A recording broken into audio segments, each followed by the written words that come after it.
welcome to the Real Estate Podcast, man. Thanks, man. I got you this beer here. Let's pop these open. You got it.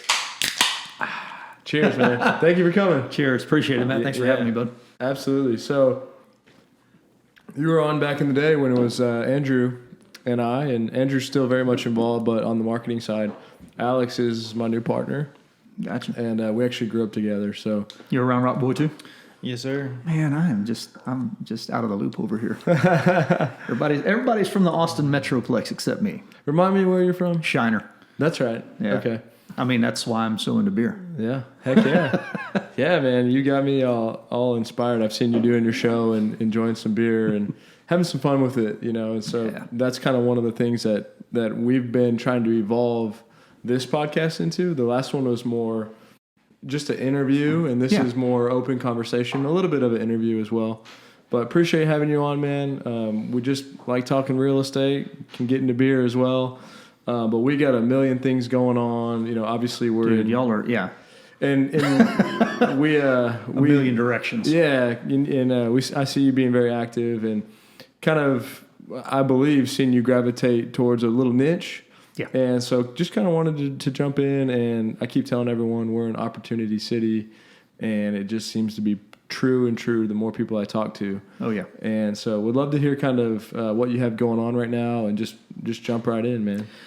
Man, in terms of that niche, I'm out in Dripping Springs, and with the way that community's growing, that's pretty much 99.9% of my marketing efforts are focused on Dripping Springs right now. Mm-hmm. Why is that? Why Dripping Springs? Well, I live there, know the market and all of that stuff, so it's pretty easy to focus. Did you live there before you started zoning in on kind of making that a niche? I did. We've lived there now for about 5 years, and I've really kind of started zeroing in on it over the last about 18 months. Mm-hmm. I was still, like a lot of agents, when you kind of start out, you think you got to do everything. You think you got to be all over the place. And I finally realized you keep hearing people tell you over and over and over, you don't have to do that. Mm-hmm. And as you get a little older and a little more wise, you go, yeah, they're right. I don't have to drive to Round Rock to meet with people anymore, except when I do podcasts. Hey, we appreciate you making the trip. No, but seriously, that was kind of the whole thing behind it was, realizing, getting to a point in my career where, I understand the opportunity that's in Dripping Springs is huge. Just from a growth perspective. I mean, they just came out with new growth numbers. I was on a call, I guess it was last week, and Hays County alone is supposed to grow 5 times over by 2045, I think. Wow. So like in 25 years, there's supposed to be a 5x growth out in Hays County. And Dripping Springs, I mean, the only thing kind of holding us back is availability of land and cost at this point. You really got to want to move to North Hays County to get there because it's expensive. Mm-hmm. So. Yeah, tell us, if you don't mind, like for people that don't know Dripping Springs, all the people here know it. It's a cool place. It's got a lot of wineries, and it's a little bit older, not as far as like the properties. Like there's not a lot of new developments. There's some. Well, that's changing quickly, right? But yeah, it's an old community, and there's a lot of homes out there that were built really pre-1990 because that's the majority of what it was. And growth kind of between 90 and 2015 was, I mean, it was slow. Mm-hmm.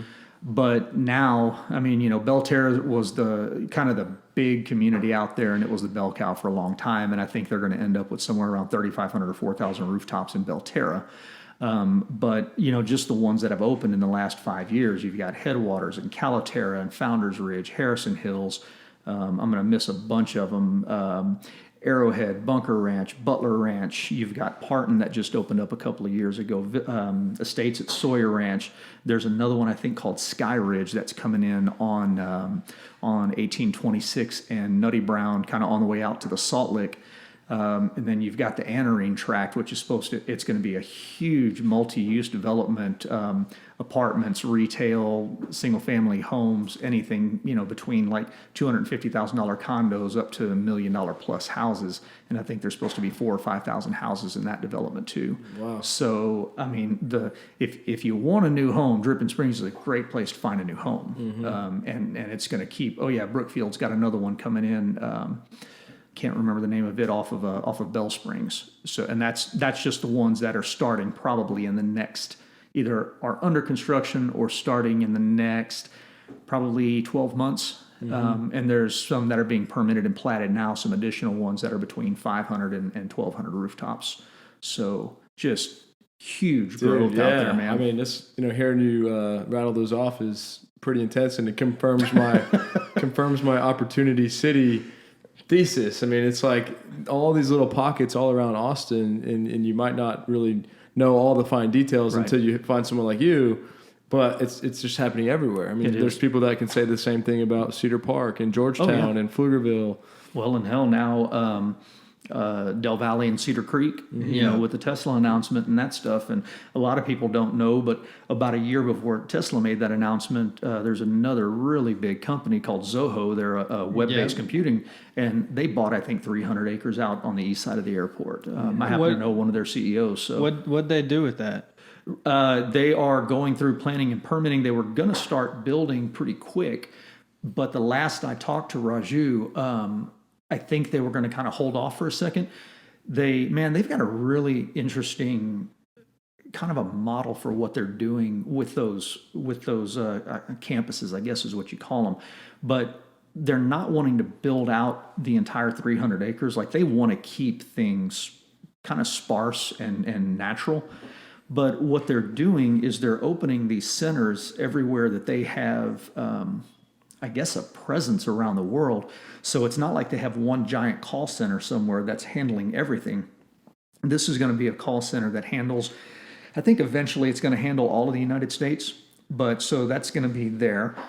They bought land and they're building a complex in Mexico that's going to handle their Mexico business in all. I mean, I don't know how many they've got now. It's 40 or 50 different locations around the world. And what they're doing is they're going in and identifying people from local schools. And instead of those people tracking to universities and colleges and things like that, they're getting them directly out of high school. And then they're training them to do what they need them to do for Zoho. And so they're kind of bypassing, the traditional American way of doing things that's kind of become a little more prevalent around the world. And they're training them very, very specific, job-specific responsibilities for Zoho and keeping them in the area. Their whole idea is they want to bring kind of a level of success and wealth to communities around the world. Like, that's what they're doing. It's really cool to me. Zoho is cool. And I mean, they are a huge... Oh my God. I don't even know everything they do. And they have a really cool culture. We used to have, not Matt and I, one of my previous businesses, we use Zoho for our CRM, for our books, for, all this stuff. They have their whole, list of applications. And we went to this thing called Zoholics. I've heard of it. Zoholics, or... they host these trainings to like teach you about what the software can do and new things coming up in the tech world. It's pretty cool. I mean, they have like this whole little culture within Zoho that is very interesting. I didn't know that they bought 300 acres to build, a campus. I think it's 300 acres. I'm pretty sure that's what it is. It's a big piece of land. Yeah, they're like a Google type company where they try and build nobody that knows culture. about. Right. Unless you know about them, you don't know about them. I mean, that's kind of weird to say, but... Yeah, they're pretty big. Yeah. They're large, but like you said, when you think of CRM, you don't think of Zoho. You usually think of Salesforce or... Yeah, the big ones, Revolve or whatever.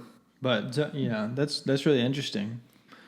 And I was going to... You talk about a guy who's interesting to just meet. I don't know his last name. I forget it, but Raju is the guy, and he lives... probably a mile from me out in Dripping Springs, and he bought his house. The way I understand, he was going to use it as one of these call centers. So he bought a really big house that somebody had foreclosed on at some point.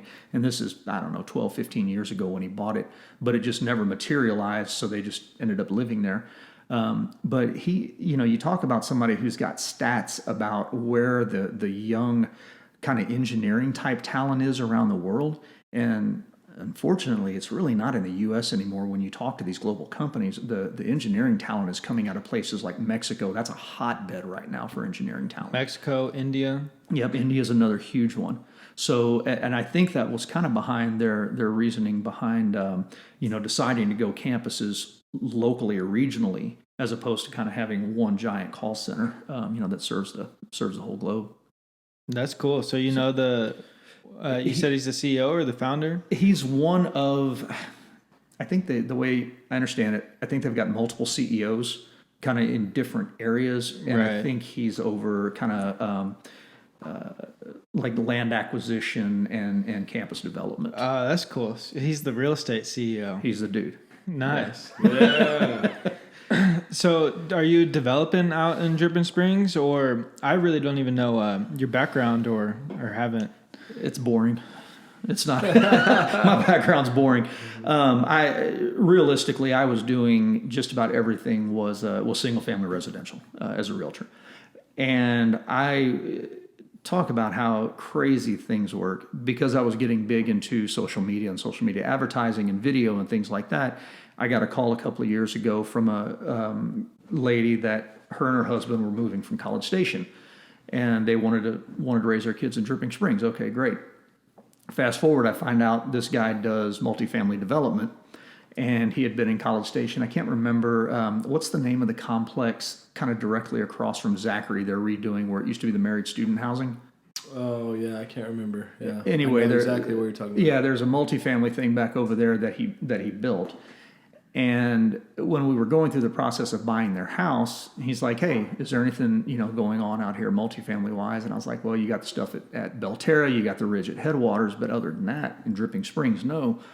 And there's a huge need for, I hate using the term affordable housing because it really doesn't mean anything, but there's a need in Dripping Springs for housing that people who work within the community can actually live in. Right, not $750,000 houses. Exactly. There was a new gas station that opened up last year, I guess, and we were talking to the owner of it, and because fast forward again, we bought a piece of property that we were getting entitled for multifamily, and we asked him, hey, we're looking for people from the community to come in and kind of talk on our behalf for planning and zoning, and he's like, absolutely, I'll be there. The guy who makes the most money in his store, his manager, is having to commute from San Marcos 45 minutes a day each way because he can't afford to live in Dripping Springs. And I mean, it's just a power or a factor of economics. Mm-hmm. So the whole idea behind what we were doing there, and that's the development play that I've kind of gotten involved with, and now we're looking for additional opportunities. But that's what it was driven by. Again, we were trying to stay local, that niche in Dripping Springs, because we know that there's a big need for that stuff there. So was it received well by the city? It really was. Dripping Springs is a little bit still old school. They're a little bit resistant to change. They want things to stay small, but they are recognizing the need for things like this. When you're going to McDonald's or Sonic or Dairy Queen, and all three of them have signs on the door now hiring and $11, $12 an hour. You kind of take notice of it, and the locals, the people that have been there a long time, they realize that they get it. I guess it's relative too, because I know that over the past couple of years, Dripping Springs has brought in a lot of new development, right? So it's like they want to stay small, but where's that line drawn? I guess on the city. I guess they said we don't want a big apartment complex, but we'll allow these new subdivisions, these new shopping complexes and. Yeah, and what that and that's exactly right. I mean, it kind of. I think the development out there kind of forced their hand in it a little bit because they would rather not have apartment complexes. There were two of them. There's one that's been there a while, and then a new one that had gotten built recently, but it's small. I want to say it's 60 or 70 units. It's fairly small. So when we were coming in wanting to build 200, it kind of took them back, and they weren't necessarily 100% on board, but when they found out, hey, I'm from Dripping Springs, my business partner's from Dripping Springs, we're local, we're trying to do stuff right because we would like to do additional development out there. They kind of saw that we're coming from a good place as opposed to, hey, we're not coming in from New York, trying to make a quick dollar and haul, but we're going to be there for the long haul. So right, it's interesting. I don't really understand what the negatives are with apartments. Because they're obviously needed, right? I mean, not everyone. Yeah, but it's a stigma. It's not. put yourself from a position of somebody that's been in a community for 40 and 50 years, or you're 2 or 3 generations in a community, and well, we've never had it. Why do we need it? That type of thing. Well, we don't need apartment people coming in because that's just it's rubbish. We want people that are part of the community and buying houses in the community. So it's a bad stigma. That's interesting. Yeah, I mean, because there's nice ones out there, and especially if it's going to be a new development. That's right. It's pretty much going to be nice, right? Yeah. So I just don't really perceive it like that, but I guess I can see how people would. Yeah, and again, Dripping Springs, hell, 15 years ago, I don't even think Dripping Springs had a stoplight. I think it still had a blinking red light, at 12 and 290. Right. So it went from a town that small in 15 years now to having a need for 3 apartment complexes at this point. So that change is happening really quickly. It's like if somebody, again, I grew up in Shiner, so it's like somebody going into Shiner and say, hey, we're going to put up a 200 unit apartment complex. People in Shiner are going to go, why do you need that? Like, what's the point? Because you've been there, you're not necessarily seeing the change because it's incremental in your mind. But before you look up 15 years later and things are completely different. I mean, I just look at it like if someone wants to go build an apartment complex and they're betting that the demand's there, and if it's not, then nothing happens, and so. But you're an entrepreneur. Yeah, and it's understandable too that local residents don't want change. They're obviously probably out in Dripping Springs because they don't want to be in an Austin-like city. That's right. That happens all around. I mean, I've gone to Llano a lot lately. They don't want anything to change there. And a bunch of those small cities around there, Jonestown, some of those. Lago Vista's been dragging their feet. Lago, yeah. It is super interesting. I don't know. I guess, maybe because I'm an entrepreneur. I mean, I'm like, the more the better. Yeah, let's go. Get it going. That's exactly right. Well, it's because you don't live in a city to be away from the city, I think is the main thing. And more opportunity, the better. It's better for everything that we're invested in. It makes business better. So for us, it affects us positively. Tax base. Mm-hmm. I mean, that's when you start building 200 unit apartment complexes, that's a hell of a lot of tax revenue you're going to be bringing in. Mm-hmm. And not only that, I mean, they leveraged us to get additional improvements, safety improvements for roads and things like that, park improvements and stuff. So, when you look at it from a global picture of that one little 8-acre apartment complex, it's going to do a ton of good for the city. And planning and zoning, they saw that. They had to do their due diligence because they've got people that voted them in, and they've got to make sure that it's going to be good for the city and it's going to look good and it's going to be maintained and everything like that. So. Mm-hmm. So y'all built one apartment complex out there? Haven't built it yet. We got it entitled at this point. Trying to get it built. If let's see how to phrase this. If somebody is looking to actually take that thing over and build it, we would be open to offers on it because some things have happened where we may not be able to build it in the timeline that we wanted to originally. Mm-hmm. So instead of sitting there and paying taxes on it and all that stuff without anything going on, somebody wants to come in and make some money. Yeah. So let's talk about that entitlement process, because I think when you say land, like if someone knew nothing about real estate, when you say you got something entitled, that's a big deal. It is. And so maybe you could kind of walk through that. And then I'm also curious about when you said you got the local business owner to come and talk about something. Like, my understanding, because I've never developed anything, but I've been to some of these meetings with developers, is that maybe they were getting in front of a city council and talking about the importance of this project to then get it approved, which is all part of the entitlement process? Correct. Okay. Right. So the base zoning on the piece of property that we bought was mobile home. So it's it was about a 7-acre mobile home park and then a 3/4 acre piece on the side of it that was being sold together. And so you guys closed on it. And knew you were going to try and change it to multifamily. Correct. Well, let me back up. We didn't close on it. Had it under contract with quite a bit of money hard while we were doing the entitlement, trying to get it changed from mobile home zoning to, I'm trying to think exactly what zoning we got it moved into. it's not multifamily. It's a more overarching zoning that allows for more things underneath it.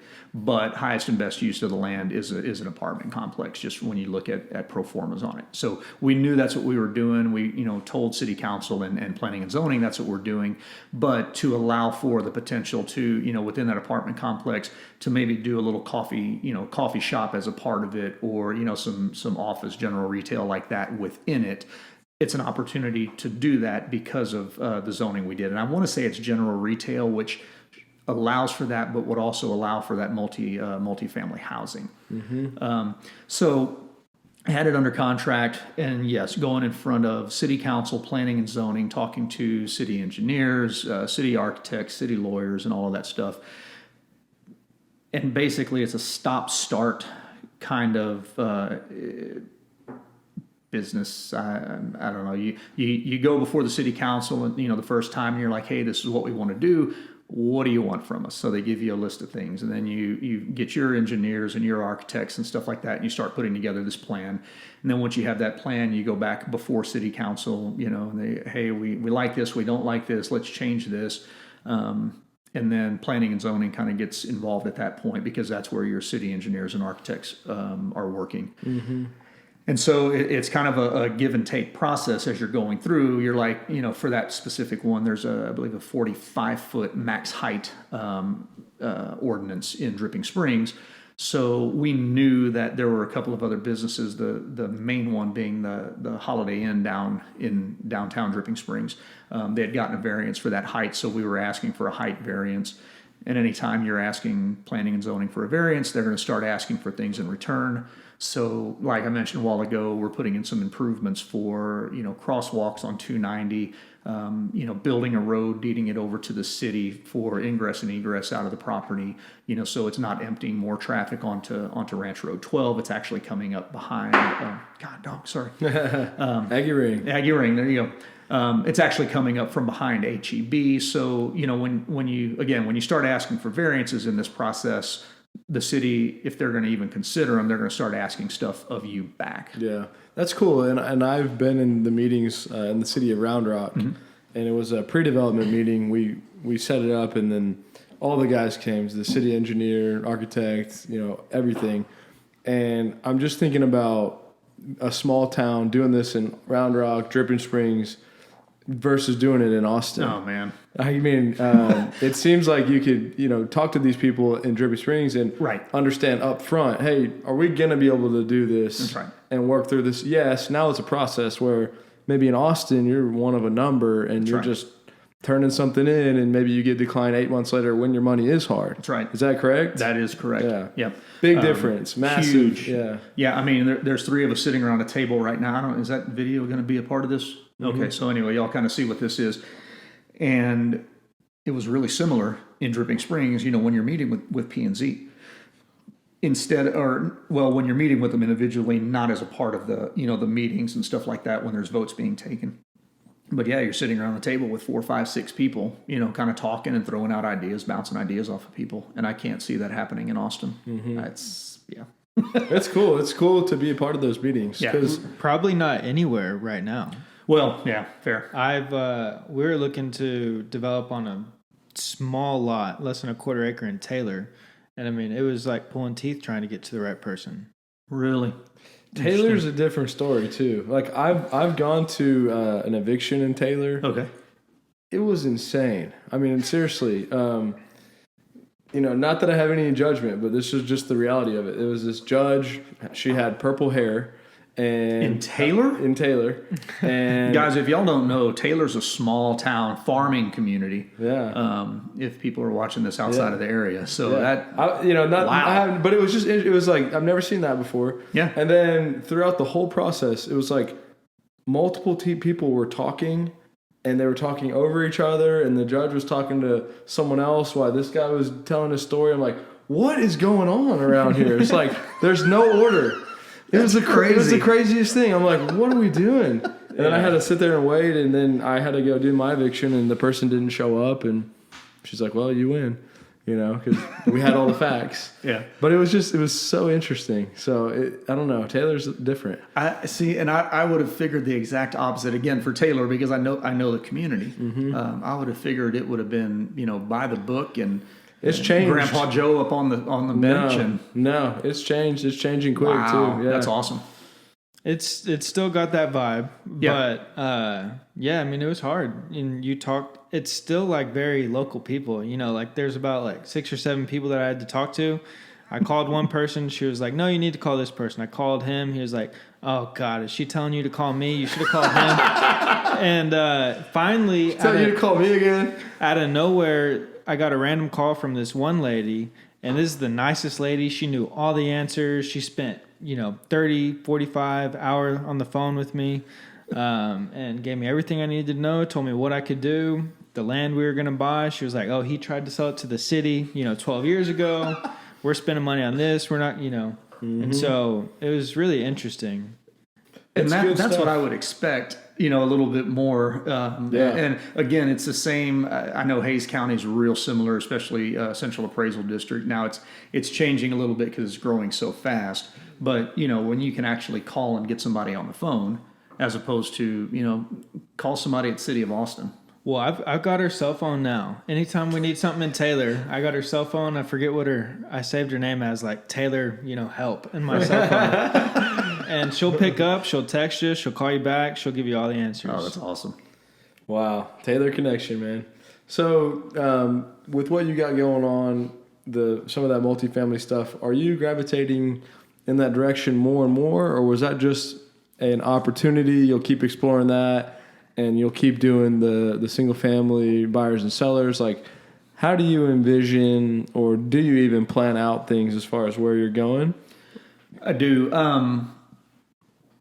Single family still pays the bills because anybody and I do it too. And it's once you've got it figured out, it's easy. Yeah, right. It's not too bad when you know what you're doing. Now it's pretty hard to be a buyer's agent at this point. Right. But other than that, it's a pretty good gig. Yeah. And again, it'll pay the bills.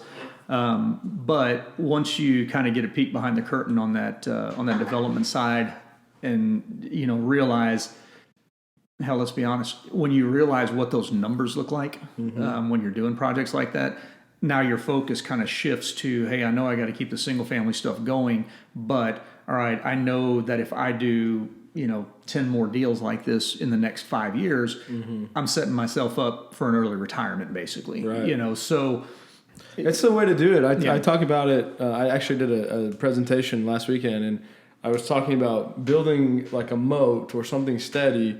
And then my theory is take a lot of risks outside of that. And so this is exactly what you're talking about, is like, keep this rolling. And then this is a little bit more risky, maybe not even more risky, but just not as steady for you, but higher return.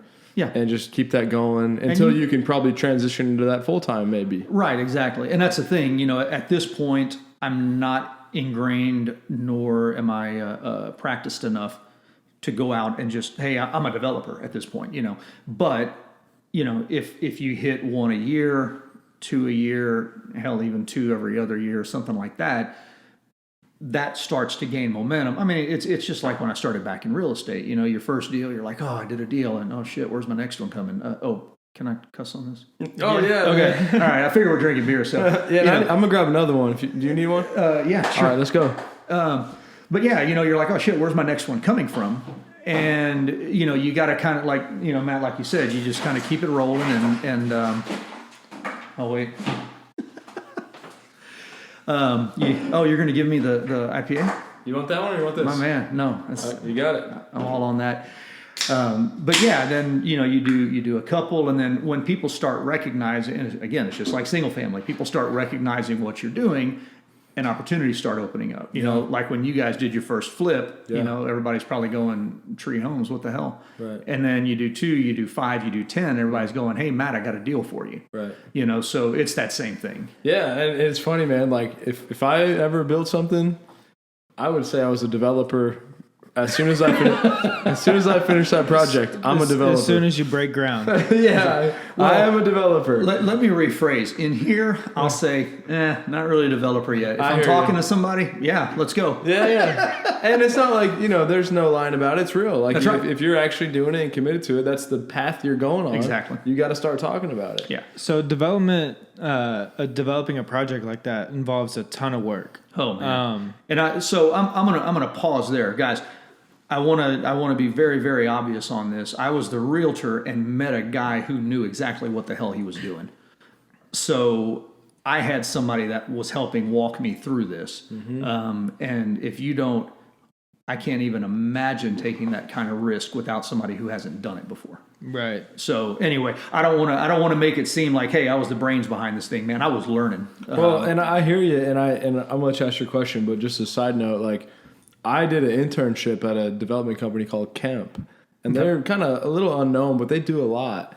And the only thing I learned, it was a whole summer, and I was going to these meetings, was there's just a massive amount of problems that you're solving at all times. It was one of the craziest things I've ever seen. It was just like, this is just problem solving. I mean, we would go to a shell building that they were building. They did the trails at 620. Oh, yeah. The whole thing. Oh, crap. And we would go in there and it would rain and then it was leaking. And it was like for 3 months, we couldn't figure out how to solve this. And it was like first we blame the architect. He blames the general contractor. He blames the workers. It's like, what's going on? That's and normal. everyone was just pointing fingers like, how do you solve this? Yeah. And I was just like, wow, this is insane. Obviously, they did very well, but my takeaway was constant problem solving. Yep. But that's the build. Then you have the city and the zoning and the lending and selling it and the tenants. So that's why you make the big bucks, because you're solving all these problems. That's right. And taking a lot of risk. And now is my question: is it just you and your partner? There's actually three. It's myself, my partner, a guy that he was working with as well. He helped kind of massage paperwork and things like that along the way. Really, the lion's share of the problem solving was Phil, my business partner. The other guy, like I said, was kind of, hey, we need this paperwork. He took care of securing loans and things like that, just that type of paperwork. And I was there, A, to learn from Phil, and B, kind of, Phil would call me, hey, I need this done, and kind of walk me through, okay, and I would take off and do that. So, I was that apprentice, basically, during that process. That's a good spot to be. Yeah, it really is. Because you learn a ton. Yeah, I mean, and I'm sure with Phil as well, like, nobody just jumps in and... No, yeah, he came up and learned the business as he went. Mm-hmm. So that's cool, man. Very cool. And so it's the reason I asked was I was curious. Because you're a residential agent, well, have been for the right. And so did that business start to kind of decrease as more time and attention went into development, or time in it? It's a good question. It is. I haven't necessarily seen a decrease in it yet. Again, because I had somebody that was doing the lion's share of that heavy hauling and problem solving. But as we move, and we've got our eyes on three different things right now we're working on pro formas for. We got to get this other one dealt with, whether it's getting it built and sold or just selling it, selling the project. Yeah. So we're kind of dealing with that right now, but also you're kind of always looking for that next deal. And so we're analyzing 2 or 3 properties right now, trying to see if, one of those is going to be the next deal. Well, let me say this. Has your interest shifted away from the residential into, let's go find another deal. Hey, what is this pro forma looking like? It has. And maybe you're different, but I'm in the same boat in some ways. And like these deals pay off years at a time. Yes. So regardless if you have that happening or not, you still got to keep the sales coming on. Right. You still got to keep it coming, but it's, Yeah, I get it may be, it may be way more interesting and be like, hey, let's go, walk this land today and let's go run these numbers on this pro forma. And then as you're on your way out there, someone says, hey, can you show me a property this evening? And you're like, No, not. That hadn't happened quite yet. But I mean, I used to. It's about a shift in focus, and I think that's what you're asking. So I used to spend a lot more time going and looking at houses and analyzing houses. Like, hey, would this be a good good flip opportunity? Would it be a good buy and hold opportunity? Kind of what's the options for that? Or going looking at a single lot, saying, hey, okay, what would I need to buy this lot at to put a house on it to be able to sell it for X percent return. And so now, instead of analyzing those little bitty deals, now I'm going out and looking at 20-acre properties and saying, okay, what's Hays County going to allow me to do? What are they going to require for this road? What's that going to cost? How many lots am I going to be able to break this into? Am I going to need to do shared well, shared septic? Can I get individual septic on everything, individual wells? Is there city water available? And kind of analyzing it from that perspective. So instead of looking at small deals, and I don't, small is a relative term, because in Dripping Springs, a house is 450 to 800,000, but then you go look at 20 acres and you're looking at, $1.5 million with possibility of, if you take 20 acres and subdivide it into 15 lots and then sell those things off, okay, you're looking at potential returns of, a couple $1 million. So it's just, kind of going away from looking at things small to looking at them bigger. Yeah, no, that's awesome. I mean, each time I take a step up in the investing journey or in a different aspect of real estate, it's a whole new ball game. I get reinvigorated with ambition, with learning more, and it's fun to step into new things. Yeah, definitely is. I'm curious on the idea of finding a niche, right? So right. We're all, for me, it's like, screw the niche. You want everything. Well, and I say that, but actually I think the niche is. My niche is marketing and lead generation and networking, and then I've got the right operating partners to handle the rest. But what I'm thinking about is you've kind of zoned in on Dripping Springs, right? Mm-hmm. And so you could start getting into these bigger multifamily deals and start saying now that multifamily is your niche, and you do multifamily all over Central Texas or all over Texas. Yeah. Or you actually, just do. We're analyzing a property in Gunnison, Colorado right now. Oh, so maybe that answers my question. And I was going to say, like, do you keep your niche as, my niche is all things real estate, Dripping Springs, or is it my niche is now multifamily development? And maybe you haven't thought through that, but I'm interested in that. I have a little bit, and it goes back to having to keep, I'm sorry, I'm too far away from the mic. You're good. Having to keep that single family ball rolling. So if you look at my marketing, my niche is my marketing, which is Dripping Springs, Texas, single family. I want to sell your house, or if you need to buy a house in Dripping Springs, I want to be a realtor.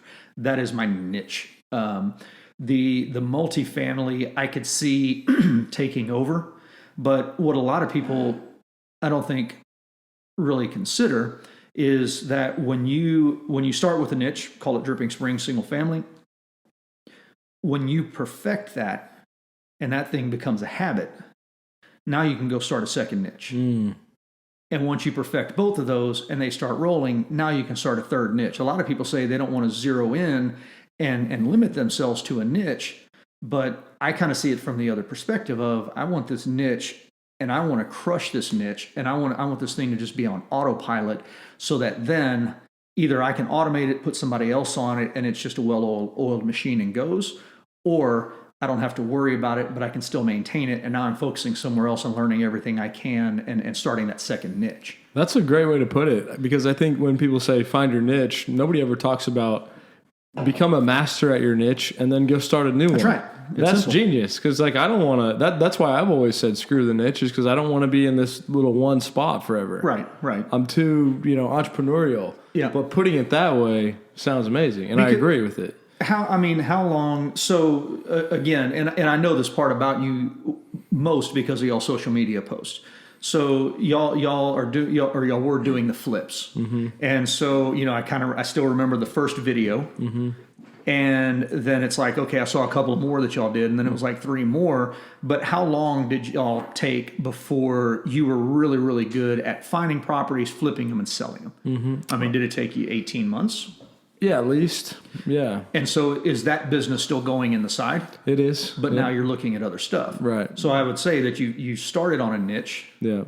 That one's going. Again, you've got the people on your side that can keep that going. And now you're analyzing. You're totally right. I mean, we have, just to kind of lay it out, we haven't talked about it in a while, but we have the real estate brokerage. Mm-hmm. We have 47 agents. Damn, you're that big already? Yeah. Jeez, dude. We've got the property management company. Right. And then we've got this office, construction, remodeling. And then we also have a wholesaling company. And so Alex and I have set it up where we're 50-50 partners on everything, but we'll own like 30% of this construction company. We own the whole brokerage. We'll own 30% of the wholesaling company, 30% of management. And we're just trying to dial in on what we're good at. So we have done that. And Alex is on the bookkeeping. Alex counts the money, oversees the financials, and doesn't miss a dollar. Right. And then I'm out just, meeting people, coming up with crazy ideas. And then Alex will say, hey, one of these 10 ideas, let's go with it. Yeah. And so it makes a good team. But the thing about it is it's all real estate. Like, it's all an ecosystem of real estate. Yeah. We literally, like, the coolest thing is we had a fourplex that I helped a guy buy. We did the construction, and then we managed it. Here's why Matt doesn't like the word niche. Is he doesn't like telling people, no, I can't do that, or no, we won't do that. Dude, that's the hardest thing.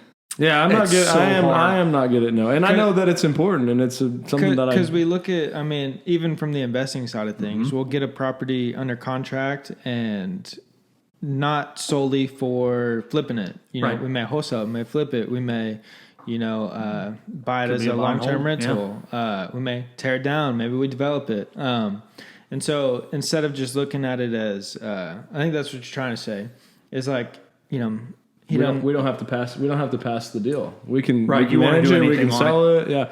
But I've said this before, is that I think I've become this way because of the Austin market. Like, it is very competitive. So it's competitive, and it's so much going on. Yeah. And you're right. You got to know where to pick your battles. Right. And so what we've done differently is, give up equity and find people that operate it, and we zone in on what we're good at. Well, and it's cool because instead of doing, one thing great, now we're able to do 5 things great. Yep. Yeah. Well, we're actually doing the same thing, really. Right. For all of our business, we're doing the same thing. Like, the same role for management as it is for construction. Bring in the leads. Well, and I was going to say, it sounds like your niche is more identifying properties and analyzing them and finding where to put them in your system. That's true. Yeah, we've got some cool properties, and we've gravitated towards like small commercial, small apartments, small warehouses, self-storage, stuff like that. We need to talk more off air about that. Yeah, because there's some big opportunities out in Dripping Springs. Nice. In that realm. All right. Sweet. Love to talk on that. We'll tell you guys about it later. Yeah, maybe. After we've done it. But so I guess, talk a little bit about your social media. I think it's really cool. Not a lot of people are doing it. We're doing it. You're doing it. Yeah. Some other people are. But how do you view that? What are you doing for people that don't know you? Man, it's been a journey. And here's kind of the next, and I don't know what your audience is, but I'm going to assume there's people out there that don't really know what the hell to do next, what the next step is. It's all over the place, man. It's, a bunch of brokers, developers, young kids, whatever. Sometimes we don't know what the next step is. Yeah, exactly. And all cards on the table. About the last month, I've been beating my head against a brick wall trying to break through, and I feel like this week I made some more progress, but my social media I've been trying to do a self-taught, how to do this, because just growing up, I learned how to do everything. My dad, he got a used lawnmower probably in, I don't know, the mid 80s. And I think he finally got rid of that lawnmower about the time I graduated college in 99. Mm-hmm. And it's just, he would fix it, we would fix it. You're constantly, people are throwing tools away, and you're like, I can fix that. And you take it and you fix it. Now you got a tool. You know, my father-in-law, he's throwing away a weed eater because it doesn't work. And so I take it, I work on it for 5 minutes, and I've got a new tool, you know, because it works fine. Nice. It's just people don't know how to do that. So my whole life, I'm just fixing stuff and learning how to do it myself and trial and error. And in my mind, I can figure out anything. Like I can figure out how to make something work. Sure. So, but I met my kryptonite, long story short, in social media because I'm freaking 47. So, I kind of learned a little bit. I hated it for a long time. I fought it, and I'm like, well, shit, I got to figure it out. And I'm trying to figure out, and it's already, technology is so far beyond me. About a year ago or a year and a half ago, finally threw up my hands and said, the hell with it, I got to hire help.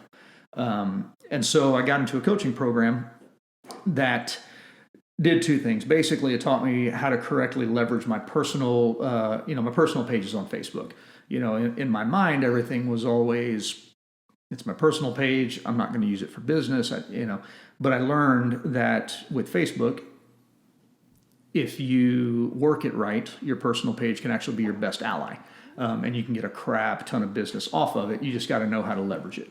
To building up the personal brand or personal brand, but also, and you guys I'm sure know this, but it's easier to get a large reach with your personal page without spending a dime on marketing. Right. You know, when you start trying to spread the word about your business page, that's going to cost you money because Facebook's not going to let a business page generate income without getting their share.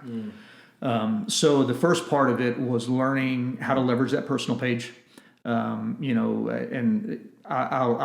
here's a spoiler alert. Basically, you need to friend everybody within the area that you're trying to work. For me in Dripping Springs, I want to be everybody's friend that lives in Dripping Springs.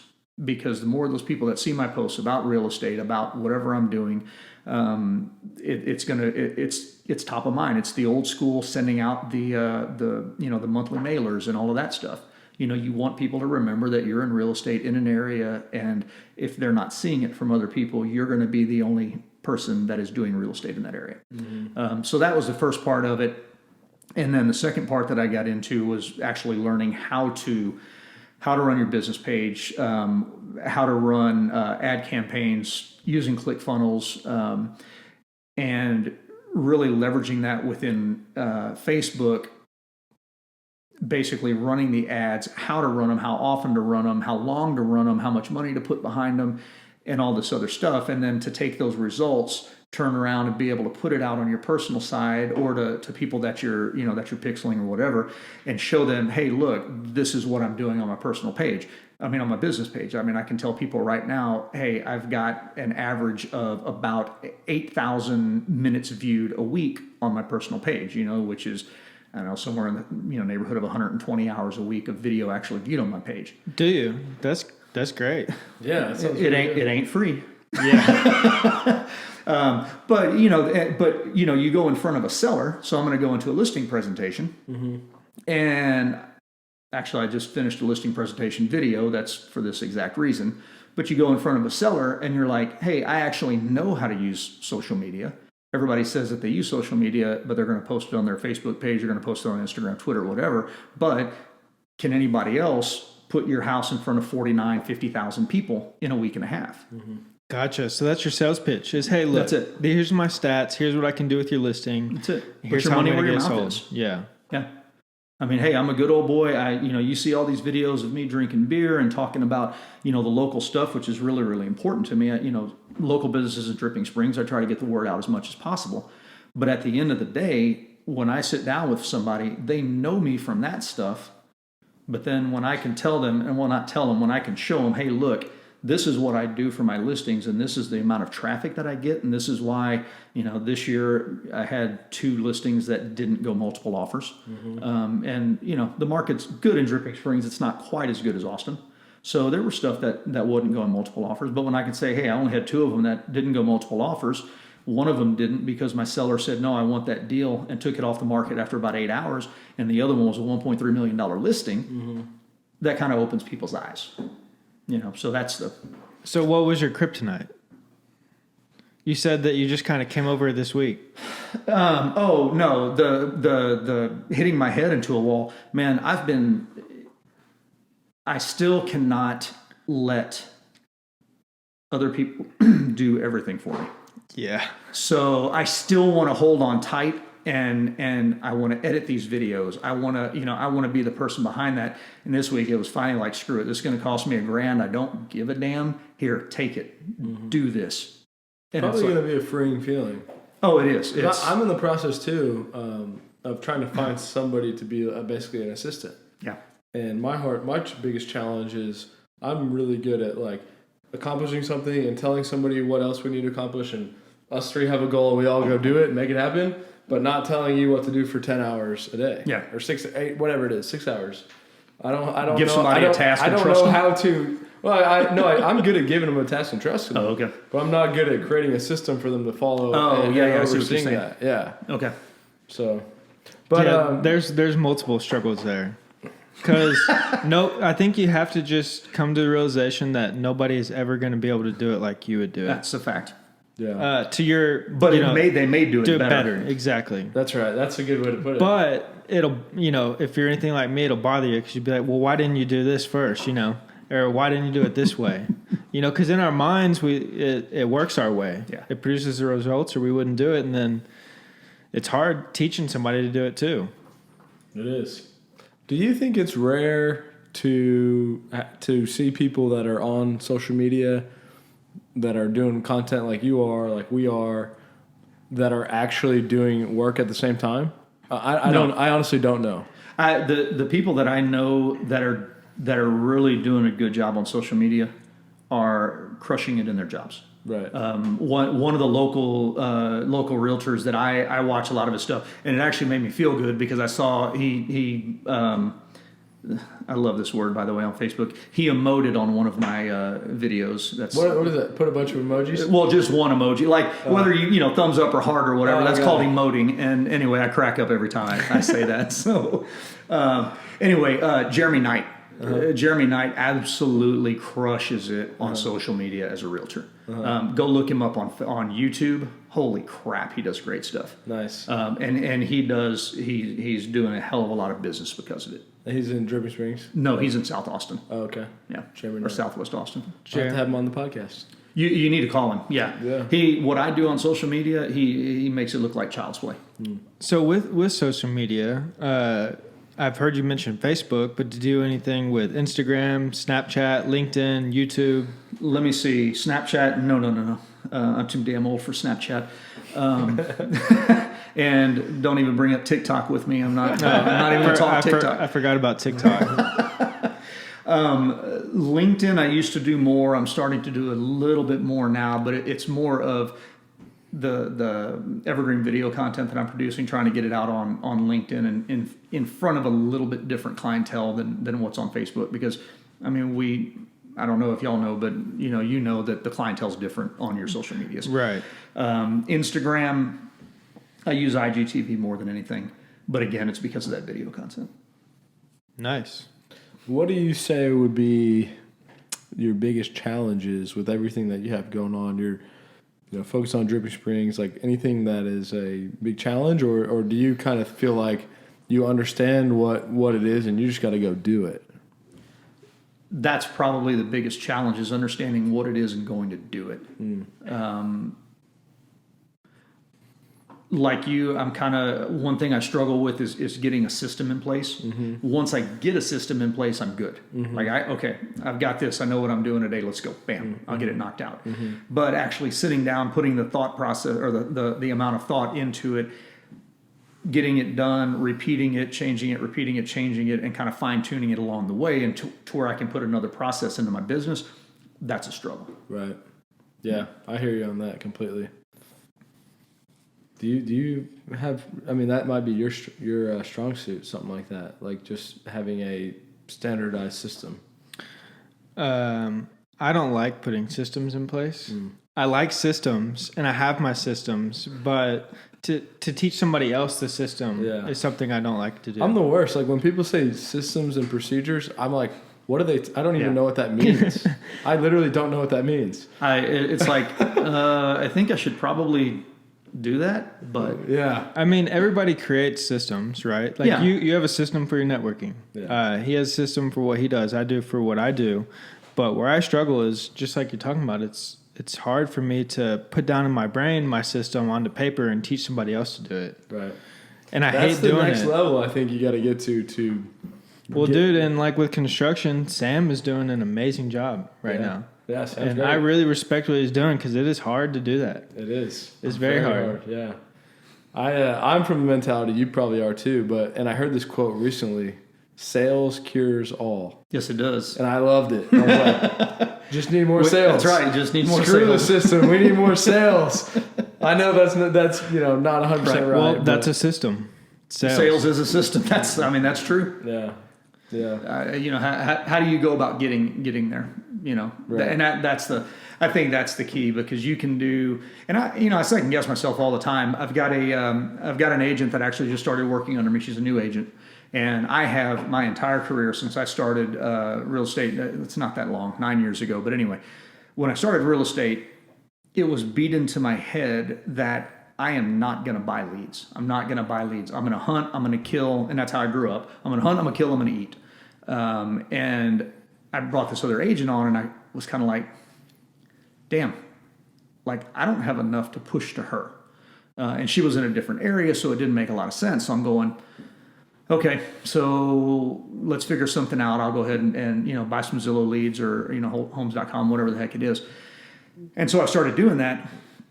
And as soon as I started doing it, I got to looking at the money that I was spending and going, damn it. If I took that money and actually put it into my Facebook marketing, my reach would be, freaking, I don't know, 5-6 times bigger than what it is. Mm-hmm. And sales cures all. Mm-hmm. And so it was a big thing, and I'm probably going to have to, because I'm on, whatever it is, a 6-month contract at the beginning of Zillow. And so as we get to the end of that, I'm really going to have to take a look at it and figure out, okay, if I take that money and actually put it into my marketing the way that I'm doing it, is it going to generate a better return than what I'm doing buying leads? And the chances are that it probably would. Mm-hmm. So, again, it goes back to sales cures all. There's not really a shortcut to it. You can shortcut. I know a ton of agents who all the business they do is on Zillow leads, mm-hmm. Or from their brokerage.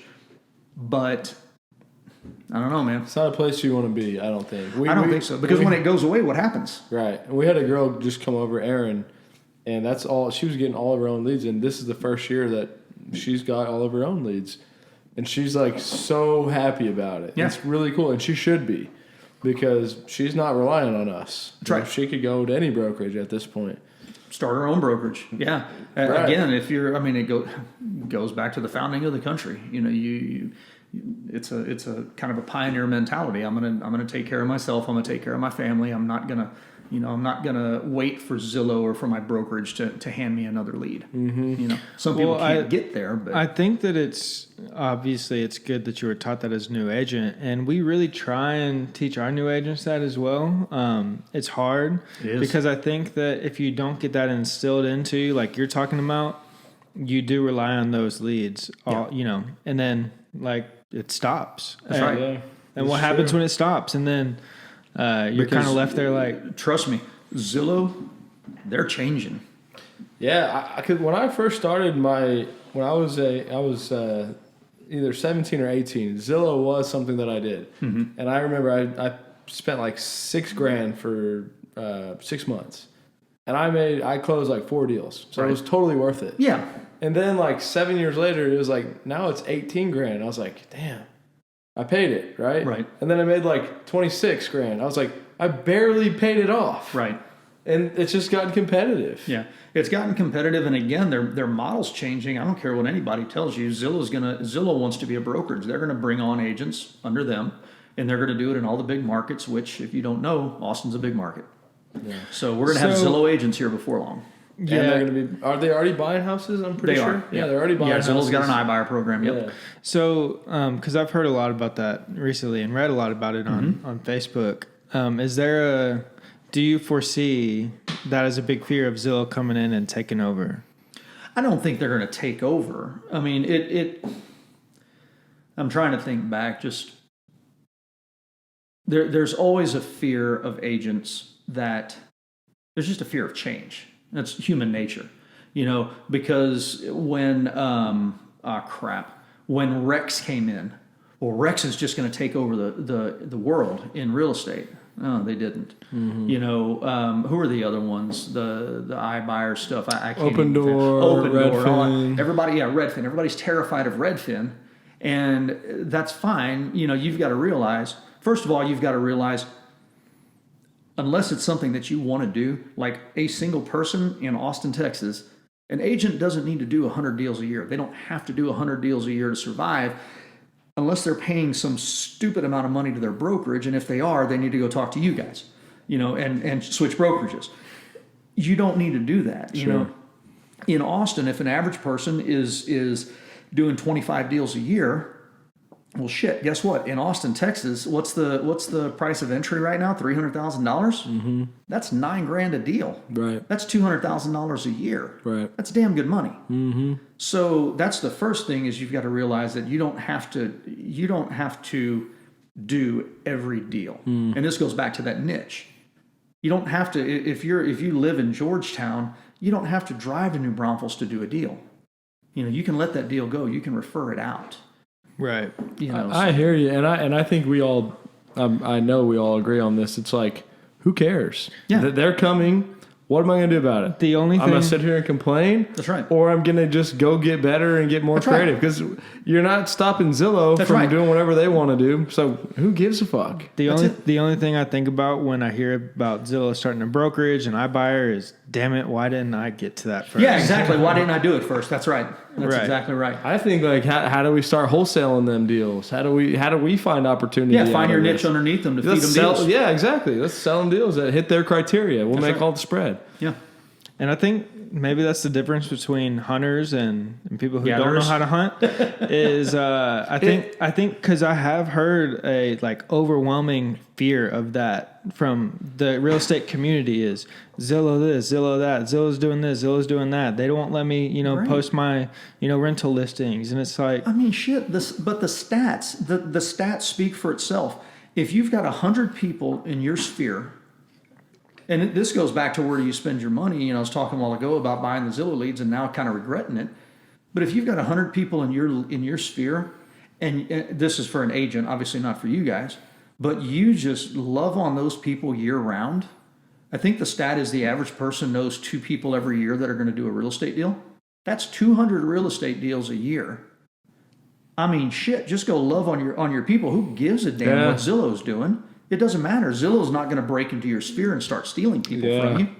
I love that. Erin, our agent, was talking about that. Love on your clients. That's what she said last call. And it's like, to me, it's like you're complaining about the Federal Reserve changing the interest rates. Yeah. Right? It's like, don't give Zillow that much credit. Well, yeah. I'm just saying, it's out of your control. Like, just move on, right? Just do you, man. I welcome, in my opinion, all progress. You know, it just makes everything better. It gets people more competitive. That's how I view it. And that's a great point, because here's the deal at the end of the day. If people are freaking out over Zillow and they start bailing out of the business, that's more business for me. I don't care.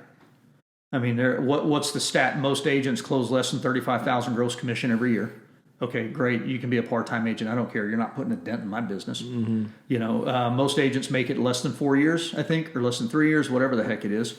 Okay, great. Part-time agent, get out. If the market turns and it's a crappy market and agents start bailing, because what do we have in Austin now? 25,000 agents? Austin area? Probably, yeah. I think a little less. A little less than that? Yeah. But if the market turns and it gets crappy and all these people who think real estate is easy now go, oh shit, this isn't easy anymore. I'm going to go get a different job. Okay, great. Get out of the business. There's more business for me. I agree. I think for the most survival part, of the fittest. Yeah, and I think that's it. I think for the most part, if you're worried about others, you're just wasting your time. Yeah, absolutely. For the most part, maybe some things you need to be worried about to go make a change. Yeah.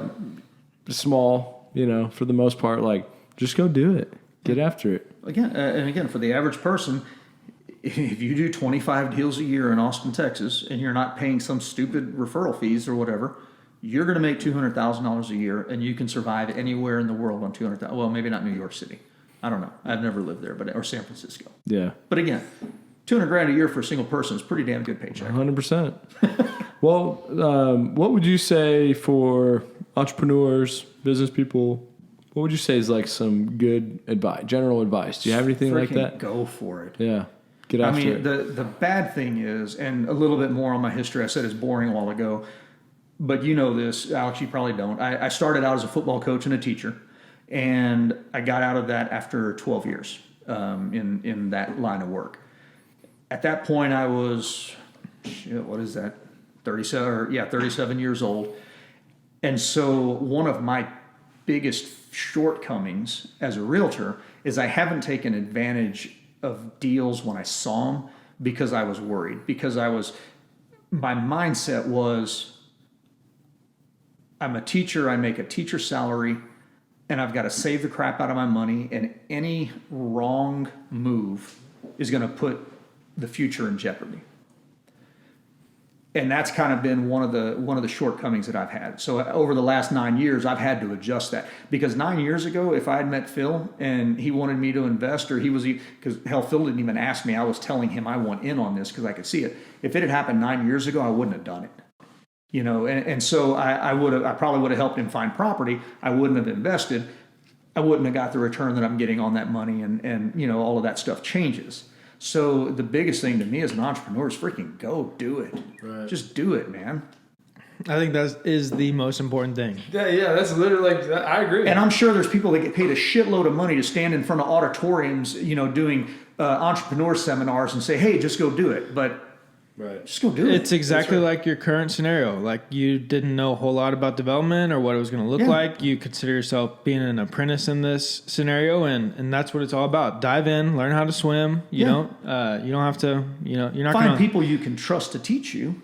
That's important. Yeah. That even if you failed, though, it's not the end of the world. Yeah. Right? And we're sitting here talking about this, and it's just real. Like, it is. Literally, when you got done coaching, nobody was doing anything for you. No. Nobody. Straight up, right? No matter what people may think, you had to go do it yourself. We're not sitting here trying to preach from a mountain, but we're just literally saying... Well, you know my first broker. Yeah. Tony G. Yeah. And that's what and his words of advice to me were, don't ever buy leads, go find your own money.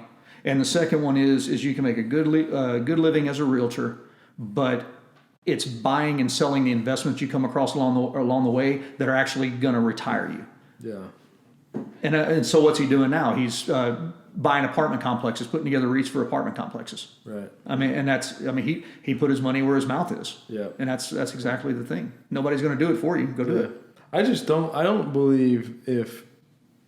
don't believe somebody wouldn't find success if they locked themselves in a room and got with the right people and just started putting in the work. That's right. I don't think it's possible. Well, but here's the other thing about that is I think sometimes people are scared of going and seeking out expertise and asking for the help, because I haven't met a whole lot of people that are doing real estate investments that wouldn't gladly help somebody out. Now, they're going to take money from you. They're going to want a piece of the deal if there's money to be had, but they'll teach you along the way. Because they know that if they put money in your pocket and you put money in their pocket on the first deal, there's probably going to be a second and a third and a fourth deal beyond that. Right. So most people that are entrepreneurs are like, okay, I'll help you out, but we're going to have an agreement to where I'm going to make money on this thing. Mm-hmm.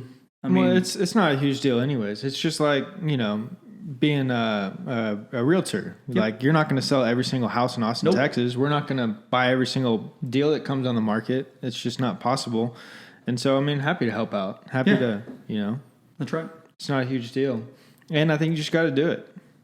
Just like you're saying. Hey, screw it. That's the only advice that's needed. Really. I think that a lot of feedback that we've gotten from different areas is, we've been asked probably the same question, 3-4 different times by the same people. And our answer is the same every time. Like, we told you what to do. Like, you just got to go do it now. You got to get over the fear. Right. We've had multiple agents leave to go to EXP, and I have no judgment against EXP. Yeah, I've seen a lot of people doing that lately. What's the draw? I don't know, but it's the stock. The profit share? It's the stock. He loves seeing the stock go down. Yeah, every day. He's like, look at the stock. He always screenshots it. EXPI, when it drops 10, 20, 25%. My point is like, we'll start tracking it. When it drops 25%, I'm gonna buy it. I actually thought about this. I had this little fantasy of Teifke Real Estate, local brokerage, shorts EXP stock. and makes a killing. Loses all their agents to EXP, however, shorts the stock and makes it all back. Are now living in Tahiti. But anyways, what were you saying? I was just going to say there's a commonality between all the people that have left us to go to EXP. And they've all kind of said, like, you guys don't have training. And it's like we do 4 calls every week. Monday, Wednesday, Thursday, Friday, 10:30. Mm-hmm. Nobody does that. No. And we cannot hold your hand. Like, that's a lot, first of all.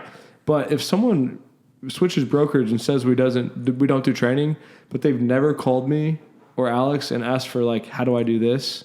Dude, that's the biggest thing. It's like, that's how, if I was in your shoes, I mean, nobody's just, no matter what you are, the reality is nobody's doing anything for you. No matter what. Man, and it brings, oh my gosh, it brings up, it brings me back to the social media stuff that I'm doing. Here's the thing that finally got me over the wall and said, you know what, screw it, find some help, is everybody says you can find everything on the internet, and you can find everything on the internet, but you can find like this little top crust layer, and then after that, nobody's going to tell you shit. Because if you've got a secret that's making you $1 million a year, you're not giving it away for free. Again, if you got somebody that comes to you and is like, hey, I need help doing this, you're going to say, you know what, I would love to help you. I'm going to take 10%. I'm going to take 15%. Because you've got a knowledge and a know-how that's valuable. And so again, you can find anything on the internet, but you're not going to find anything that actually gets you into the weeds and figure out exactly how to do something. You're going to have to find an expert. And you're going to have to, you may have to open up your pocketbook. I hear you. Maybe to push back a little bit, like the way I feel is that my opinion is, for the most part, there's no secrets. I really believe that. I see that. I mean, that's like, I literally feel like I'll tell anybody anything. And we try to do that on this podcast. Like, we're just talking about things. And I just literally feel like it's as simple as just what you said. Go get it. Go get it. Hear the word no 100 times.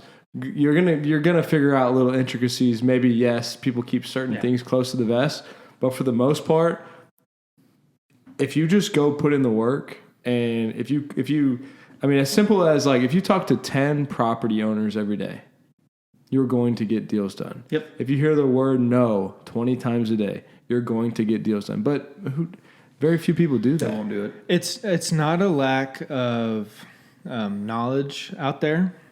Because the knowledge is readily available, just like you were saying. Even on YouTube, they may not dive into the deep intricacies about what you know about social media, but you can learn enough to get in there and then figure the rest out, right? Right. That's you're right. You're right, and then that's even more to the point. You have to figure it out yourself, but you have enough to figure it out. Right. But that's not the issue, though. Is because knowledge is there. It's just a lack of, I don't know what it is, and I'm sure it varies, but it's a lack of motivation, don't want to take the action, don't want to fail.